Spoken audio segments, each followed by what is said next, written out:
Merhabalar, sizler için güzel bir konu daha hazırladık. Aslında bu konu hakkında kanalımıza çok fazla soru ve istek geliyor. Bazı takipçilerimiz hastalığının bilincinde olarak soruyorlar. Bazıları ise yaşadıkları belirtileri, sorunları anlatarak hastalıklarına adeta bir isim arıyor. Bu videodan sonra eminim ki pek çok takipçimiz için çözüm olup onların sağlığına kavuşmalarına yardımcı olacağız. Peki son yıllarda ismini çok konuştuğumuz bu fibromiyalji nedir? Ve aslında gerçek mi? Bu soruyu özellikle sordum çünkü maalesef çoğu insan, aileniz, dostlarınız ve hatta bazen doktorlarınız bile aslında ağrınızın olmadığını, bunun sadece kafanızda, aklınızda olduğunu bile düşünebiliyor.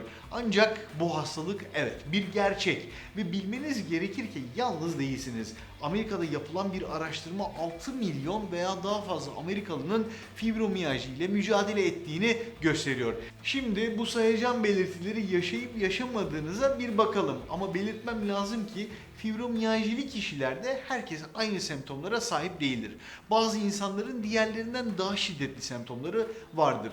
Yine de en sık görülen ve yaygın şikayetler bize yol gösterecektir. Gün boyunca hissettiğiniz bir ağrıyı düşünün. Vücudunuzun herhangi bir yerinde olabilir. Fiziksel hiçbir neden yoktur üstelik. Mesela burada bir örnek vereceğim hemen. Düşünün ki elinizi sıcak bir tavaya dokundurdunuz. Ne oldu?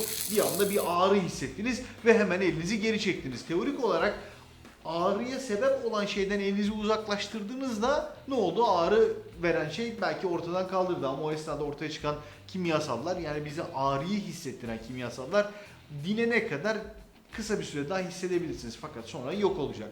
Ancak öyle bir şey var ki ne yaparsanız yapın vücudunuzda bazal bir ağrı var. Yani sürekli vücudunuzun tamamının ağrıdığını düşünün.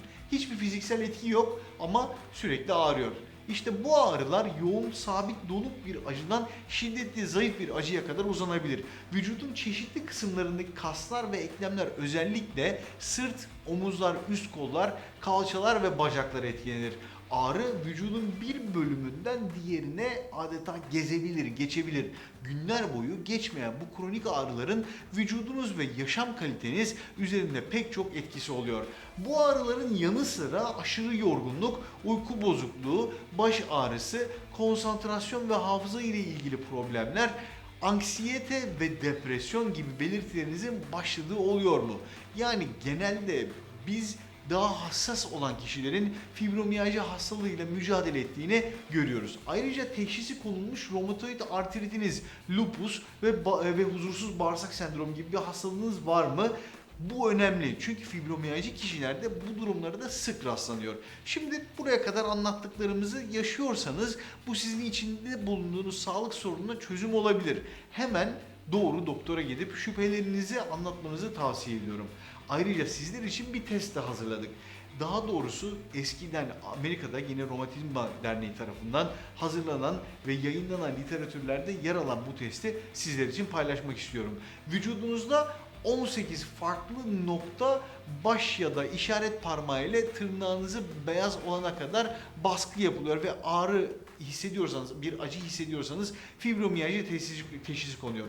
Bu 18 noktadan 11'inde ciddi ağrı var ise fibromiyalji. Bu testi evinizde kolayca uygulayabilirsiniz. Ekranınıza gelen bu vücut noktalarına parmaklarınızı adeta basmanızı istiyorum.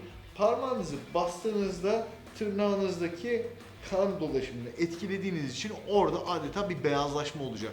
Sonra o beyazlaşma meydana geldiğinde yeteri kadar baskı oluşturdunuz demek.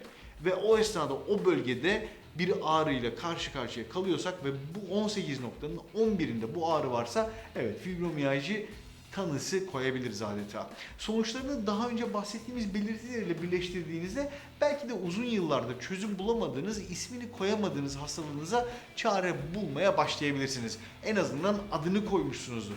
Unutmayın ki tıpta öncelik, yani tedaviyi doğru yapabilmenin önceliği doğru teşhis koymak. Bu iyi bir adım. Şimdi gelelim fibromiyalji hastalığının bilincinde olan, tedavi gören hastalara. Sizler için yaşam kalitenizi yükseltecek, tedavi sürecinde iyileşmenize destek olacak öneriler var. Bir defa iyileşmek derken bu hastalıktan öyle kurtulmak kolay değil. Birazcık da yaşamınızı bununla birlikte devam ettirmenin yollarını arıyor olmanız lazım. İlaçlar ve bilişsel davranışçı terapi ağrıyı ve diğer semptomları hafifletmeye yardımcı olabiliyor.